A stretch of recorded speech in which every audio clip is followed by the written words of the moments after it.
ರಮಾರೂಢರಪ್ಪರು ನಿಮ್ಮನ್ನ ಆಗಲೇ 15 ವರ್ಷ ಆಗಿರೋದು ಅಲ್ಲ, ಆಗಲಿಲ್ಲ, ನಮ್ಮೊಳಗೆ ಅದರ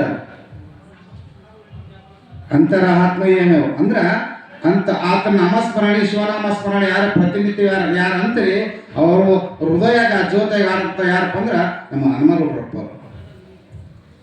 ಅದಕ್ಕ ಕಾಯ ಹಿಡಿದ ರಾಸಿಗೆ ಪರತರ ಮುಕ್ತಿಗೆ ಉಪಾಯ ಹಿಡಿದ ನಿಜ ಶಿವಮಂತ್ರವಯ್ಯ ಅಂತ ಹೇಳ್ಯಾರ ಶ್ರೀಮಾನಜಿನವರು. ಯಾವ ಮಂತ್ರ ಬೇರೆ 7 ಕೋಟಿ ಮಂತ್ರ ಅದಾವ. ನಮ್ಗೆ ಶ್ರೇಷ್ಠವಾದ ಮಂತ್ರ ಯಾವ್ದಪ್ಪ ಅಂದ್ರ ಗುರು ಕಟಾಕ್ಷ ಪಂಚಾಕ್ಷರಿ ಮಹಾಮಂತ್ರ.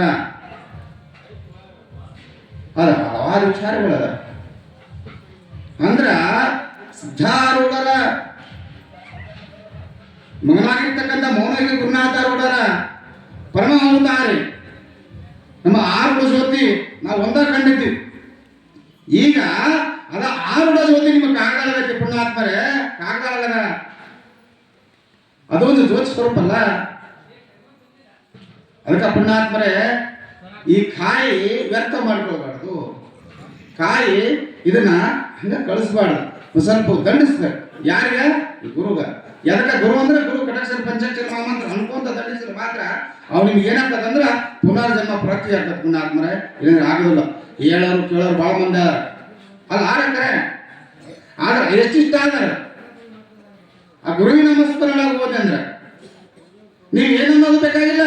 ಏನು ಶ್ರೀಮಾನಜೀವನ ಹೇಳ್ಯಾರು, ಈ ಪ್ರಪಂಚ ಪರಮಾತ್ಮ ಕೊಡ್ಬೇಕಾಗಿತ್ತಂದ್ರೆ ಈ ಮಂತ್ರ ಜಪ ಮಾಡಂತ ಹೇಳ್ಯಾರ. ಹಂಗಪ್ಪ ನಾ ಪ್ರಪಂಚ ಪರಮಾತ್ಮ ಕೊಡ್ಬೇಕು, ನಾವು ಗುರು ಪಾದ ಕೊಡ್ತು ಅಂದ್ರೆ ಆಗಲ್ಲ. ಗುರು ಕಟಾಕ್ಷರಿ ಪಂಚಾಕ್ಷರಿ ಮಹಾಮಂತ್ರ ನಮ್ಲೇಬೇಕು. ನೋಡಿ ಇವತ್ತು ಹನುಮರೂಢರಪ್ಪರು ಆ ಮಳಗಿ ಮೇಲೆ ಜಪ ಮಾಡಿದ್ರು. ಅವ್ರು ಏನು ಆಗ ನಿಮ್ಗೆ ಯಾಕೆ ಜಪ ಮಾಡಿದ್ರು? ಆ ಮಂತ್ರ ಆ ಬೀಜ ಜಗತ್ ತುಂಬ ಬಿಚ್ಚಿದ್ರು ಪಂಚಾಕ್ಷರಿ ಮಹಾಮಂತ್ರ ಹನುಮರೂಢರಪ್ಪಾಜಿ ಅವರು.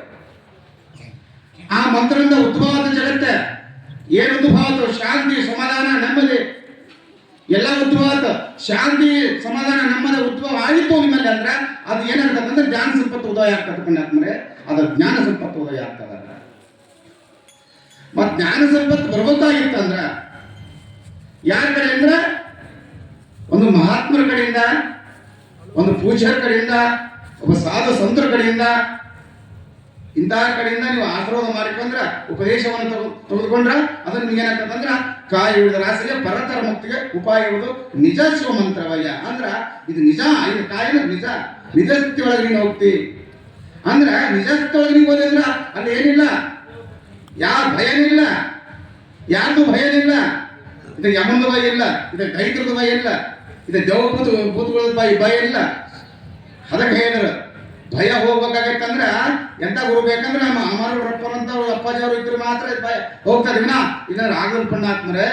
ಆಗ ಹನುಮರೂಢರಪ್ಪರು ನಮ್ಮ ಸಂಕಲ ಗ್ರಾಮಕ್ಕೆ ಬಹಳ ಅಭಿನವ ಸಂಬಂಧ. ಬಹಳ ಆ ಊರ ಮೇಲೆ ಅಂದ್ರೆ ಸಂಕಲ ಗ್ರಾಮಕ್ಕೆ ಬಹಳ ಪ್ರೀತಿ.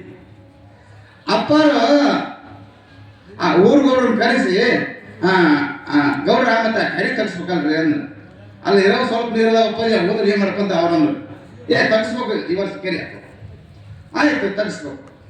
ಆಗ ಸ್ವತಃ ಹನುಮರೂಢರಪ್ಪ ಅಲ್ಲಿ ಹೋಗಿ ಒಂದಿನ ಇಲ್ಲ ಈ ಕೆರೆ ತರಿಸ್ಬಿಡ್ರಪ್ಪ ಅಂದ್ರು. ಸ್ವತಃ ತಾವು ಹೋಗಿ ಆಯ್ತಪ್ಪ ಬಂದು ಅಪ್ಪಾಜಿ ಅವರು ಕೆರೆ ತೆಗಿ ಮಠ ಆ ಮಳೆಗಿತ್ತಿ ಬಂದು ಆ ಮಳಗಿ ಮೇಲೆ ಅವ್ರು ಕೆಳಗೆ ಇಳಿದಿಲ್ಲ. ಆಯ್ತು ಅಲ್ಲಿಂದ ಒಂದು ಸಂಕಳ ಗ್ರಾಮದವ್ರು ಬಂದ್ರು. ಆ ಕೆರೆ ತೆಗಿಸಿ ಅಪ್ಪಾಜಿ ಕೆರೆ ಮುಗಿತೆ ಮುಗಿತೆ ಎಷ್ಟು ಮುಗಿತಪ್ಪ? ಈಗ ಮುಗಿತಪ್ಪ 11 ಆಯ್ತು ಬಿಡ. ಆಗ 2 ತಾಸಿನಾಗ 3 ತಾಸಿನಾಗ ಆ ಅಪ್ಪಾಜಿ ಅವ್ರ ಕರೆ ನಿಂತಪ್ಪ ನಿಮ್ಮ ಮನೆಗೆ ಹೋದಾಗ ಆ ಭಗವಂತನ ಇಲ್ಲೇ ನಿಂತ ಕರೆದವ ಯಾರು? ಗುರುದೇವನ ಹನುಮರೂಢರಪ್ಪಾಜಿ ಅವರು. ನೋಡಪ್ಪ ನೀನು ಗುಬ್ಬಿ ಪಕ್ಷಿ ಪ್ರಾಣಿಗೆ ನೀರು ಬೇಕಾಗಲ್ಲ ಪುಣ್ಯಾತ್ಮ, ನೀನು ತಳ ಬೆಳಿಗ್ಗೆ ಅಂದಾಗ ಆ ಗಂಗಿ ಬಂದು ಹೊಡೆದಾಗ ಸಂಕಲ ಗ್ರಾಮದ ಕೇಳಿ 1 ತಾಸ ತುಂಬಿತ್ತು ಪುಣ್ಯಾತ್ಮರೇ ಅಂತ ಪುಣ್ಯಾತ್ಮ. ಅದಕ್ಕೆ ಶಿವ ವಿಚಾರ ಮಾಡ್ಕಂದ್ರೆ ಅವರು ಅಂದ್ರೆ ಶಿವನ ವಿಚಾರ ಮಾಡಲಿ, ಪರಮಾತ್ಮನ ಗುಣಧನವನ್ನು ಮಾಡಿ ವಿಚಾರ ಮಾಡಲಿ. ಈ ಸಂಪತ್ತು ಬೆಳಬೇಕಾಗಿತ್ತಂದ್ರ ದೌಶ, ಧಾನ್ಯ, ಬಂಗಾರ, ಆಯುಷ್ಯ ಒಳಗೆಲ್ಲ ಬರಬೇಕಾಗಿತ್ತು. ಗುರು ಬೇಕು. ಅದಕ್ಕೆ ಗುರು ಬೇಕು, ತಂಗಿ ಗುರು ಬೇಕು. ಎಂಥ ಗುರು ಬೇಕು? ನಮ್ಮ ಹನುಮರೂಢರಪ್ಪರು ಅಂತಾರ ಗುರು ಬೇಕು.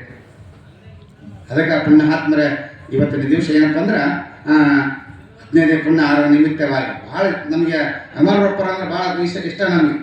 ಯಾಕಂದ್ರೆ ಸಾಧುಗಳು ಬರ್ತೀವಿ ಜಗಳ ಮಾಡ್ತೀವಿ ಬಂದಿಬಿಟ್ಟ. ನಿಮ್ಮ ಮಕ್ಕಳು ಜಗಳ ಮಾಡ್ತಾರಲ್ಲ ಹಂಗೆ ನಾವು ಅವ್ರ ಮಕ್ಕಳು ಜಗಳ ಮಾಡ್ತಿರ್ತೀವಿ.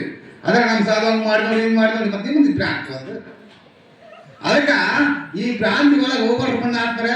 ಗುರುವಿನ ನಾಮಸ್ಮರಣ ಹೋದ್ರೆ ಮಾತ್ರ ಈ ನರಜನ್ಮಕ್ಕೆ ಸ್ವಾರ್ಥಕ ಆಗ್ತದೆ. ಇದಕ್ಕೆ ಪುಣ್ಯ ಪ್ರಾರ್ಥಿ ಆಗ್ತದೆ. ಪುಣ್ಯಾತ್ಮರೇ ಬೇಕಲ್ಲ. ಅದಕ್ಕೆ ಆರೂಢ ಜ್ಯೋತಿ ಸದ್ಯ ಎಲ್ಲೈತಪ್ಪ ಅಂದ್ರೆ ಎರಡನೇ ಜ್ಯೋತಿ ನಮ್ಮ ಕಾಗದ ಗ್ರಾಮದಾಗ ಐತಿ. ಆ ಜ್ಯೋತಿ ಬೆಳಕಿಗೆ ಹೋಗ್ಬೇಕಾಗತ್ತೆ ನಾವು, ಮತ್ತೆ ಬಿಟ್ಟು ಹೋಗ್ಲಾಕ ಆಗೋದಿಲ್ಲ ಪುಣ್ಯಾತ್ಮರೇ. ಅದಕ್ಕೆ ನೋಡಪ್ಪ ಪುಣ್ಯಾತ್ಮರೇ, ಅದಕ್ಕೆ ಹೇಳಿದಾರೆ ಏನಂದ್ರೆ ನೀನು ಎಷ್ಟಿಷ್ಟ ಆದರೂ ಪರೋಪಕಾರ ಆಗು, ದಾನ ಧರ್ಮ ಮಾಡು, ಸತ್ಕಾರ ಮಾಡು, ಸತ್ಸಂಗ ಮಾಡು. ಎಂಥದ್ದು ಮಾಡ್ಬೇಕಪ್ಪ ದಾನ ಧರ್ಮ ಅಂದ್ರೆ ಇಂಥ ಪುಣ್ಯ ಆರಾಧನೆಗೆ ಹಾಗೂ ಈ ಶರಣರ ಕುಂತಿರ್ತ ಇವ್ರಿಗೆ ದಾನ ಧರ್ಮ ಮಾಡಿದ್ರೆ ನೀವು ಒಂದು ಕೈ ಕೊಟ್ಟರು ಭಗವಂತ ಎರಡು ಕೈಲಿ ಮುನ್ಸುವಂಥ ಕೆಪಾಸಿಟಿ ನಮ್ಮ ಹನುಮಾನಗೌಡರಪ್ಪಾಜಿಗೆ. ಅವರು ಕಾಮಾಜಿಯನ್ನು ಕಲ್ಪವೃಕ್ಷ ಕೊಡಂತ ಗುರುಗಳಾರವರು. ಅವ್ರ ಕೈಯಾಗ ಏನಿಟ್ಟುಕೊಂಡ್ರೆ ನೀವು ಎಲ್ಲ ಅವ್ರ ಬಲ್ಲಿ ಕಾಮಾಜಿಯನ್ನು ಕಲ್ಪವೃಕ್ಷ ಅವ್ರಿಲ್ಲ ಅಂದ್ರೆ ಕೂಡ ಜ್ಞಾನ ಸ್ವರೂಪದಿಂದ ಬಂದು ನಮಗೆ ಉಣಬಡಿಸ್ತಾರೆ ಅವರು. ಅದಕ್ಕೆ ಪುಣ್ಯಾತ್ಮರೇ ಇವರು ಹನುಮಾನಗೌಡರಪ್ಪಾಜಿ ಅಂದ್ರೆ ತಾಯಿ ಕರಳೆ ಅವರು. ಅಲ್ಲ ಅವ್ರಿಗೆ ಜಾತಿ ಗೀತಿ ಏನಿಲ್ಲ. ಕೆಲವು ಮಂದಿ ಜಾತಿ ಮಾಡ್ತಾರೆ, ಕೆಲವು ಮಂದಿ ಜಾತಿ ಬಗ್ಗೆ ವಿಚಾರ ಮಾಡ್ತಾರೆ. ಕೆಲವು ಮಂದಿ ಅಂತಾರೆ ಶಿವನ ಮಾಸ್ಟರ್ ಯಾಕಂತಾರ, ಶಿವನ ಮನ ಓಂಕಾರ ಯಾಕಂತಾರೆ, ಹಂಗ ಅವರು ಬಂತಿರ್ತಾವು. ಆದರೆ ಆಯ್ತಲ್ಲ ಹನುಮಾನಗೌಡರಪ್ಪಾಜಿ ಅವ್ರು ನಮ್ಗೆ ಏನು ಹೇಳ್ಯಾರಪ್ಪ ಅಂದ್ರೆ ಗುರು ಘಟಕ್ಷರಿ ಪಂಚಾಕ್ಷರಿ ಮಹಾಮಂತ್ರ ಅಂದ್ರೆ ಮಾತ್ರ ಈ ಕಾಯಿಲೆ ರಾಶಿಗೆ ಪರತರ ಮುಕ್ತಿ ಉಪಾಯದ ನಿಜ ಶಿವಮಂತ್ರವಾಯ ನಮ್ಗೆ ಏನಕ್ಕಂದ್ರೆ ಜ್ಞಾನ ಪ್ರಾಪ್ತಿ ಆಗ್ತದೆ. ಪುಣ್ಯಾತ್ಮರೇ ಜೀವನ ಮುಕ್ತಿ ಆಗ್ತೀವಿ, ಗುರುಪಾದದಿಂದ ಮುಕ್ತಿ ಆಗ ನಮ್ಮ ಮಾತು ಹೇಳ್ತಾ. ಯಾಕಂದ್ರೆ ನಮ್ಮ ಶಾಸ್ತ್ರಗಳು ಭಾಳ ಶಾಣರ ಅಲ್ಲ, ಅವ್ರನ್ನ ಬಿಟ್ಟು ನಾನು ಅನ್ಬೇಕು ಅಂದೇ ಇರಲ್ಲ. ನಿಮ್ಮ ಶಾಸ್ತ್ರಿಗಳ ನೀವು ಕೂಡ ಶರಣ ಹಾಕ್ಕೊಂತ ಹೇಳ್ತಾ ಇವತ್ತು ವಿಷಯಕ್ಕೆ ವಿರಾಮ ಕೊಡ್ತೀನಿ. ಹರಭವಂ ತಪ್ತಸ್ತ್ರಮಾಯನ ಅವಧೂತ ಚಿಂತನೆ ಶ್ರೀ ಗುರುದೇವ ದತ್ತ ಸಚ್ಚಿದಾನಂದ ಅವಧೂ ಚಿಂತನೆ ಶ್ರೀ ಗುರುದೇವ್ ದತ್ತ